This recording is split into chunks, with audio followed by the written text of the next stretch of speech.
Today, not a half bad day, but we will deal with clouds. You're not going to need to have the coat or the umbrella.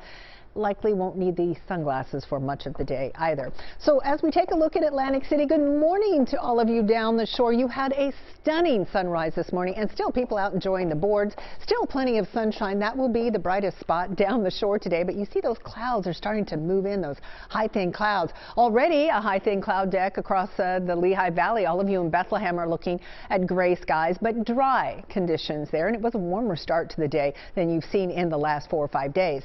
Finally, we have a dry weekend out there. It is the first of the last 9 weekends that is dry, yes.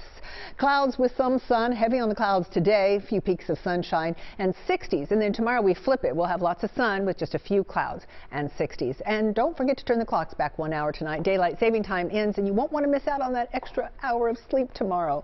That's the best part of it, isn't it? Outside right now, we do have clouds across Center City, 45 degrees in Philadelphia with a south wind. That light south wind is what's slowly taking our temperatures into where they should be, which is the 60s this time of year. Dew point at 41, so it is starting to moisten up out there. It's not as dry as it was yesterday, but it certainly isn't humid by any standards. We are looking at 45 in Philadelphia, but look at this. 46 in Chicago, 51 in Columbus. When do they become warmer than us this time of year at this time of the day? Well, that's because there is warmer air off to the west of us, and that warmer air will make it in our direction. In fact, the temperature trend for the next 6 to 10 days is going to be at or above average. That's where you see all of this gray.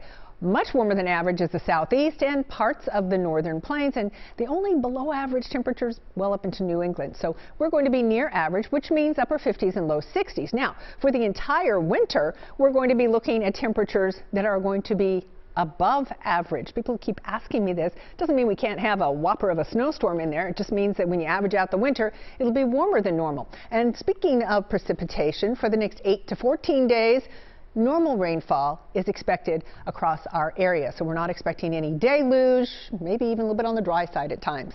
Clouds have drifted in. There is some shower activity trying to make it into the Poconos. It's all because of this frontal boundary that's up to the north of us, just kind of leaning out of the Great Lakes. High pressure is keeping that at bay, though. Not the clouds. It can't keep the clouds out, but it certainly is helping to keep the rain out. So as we roll through today, you'll see more clouds than sun. Tonight, we'll see some clearing, which is quite nice. And then we start tomorrow with sun, maybe a few clouds here and there at 4 o'clock, 5 o'clock. Oh, looking great for the football game as the Eagles take on that not to mention unnamed team coming from Texas. And then we start Monday with a mix of sun and clouds clearing out. It looks pretty nice on our Monday as well. So temperatures, they're nice. 62 today, 64 tomorrow, 61 Monday, 67 on Election Day, and then back to the 50s with a chance of rain Wednesday, chance of rain Thursday, clearing out to the 50s on Friday.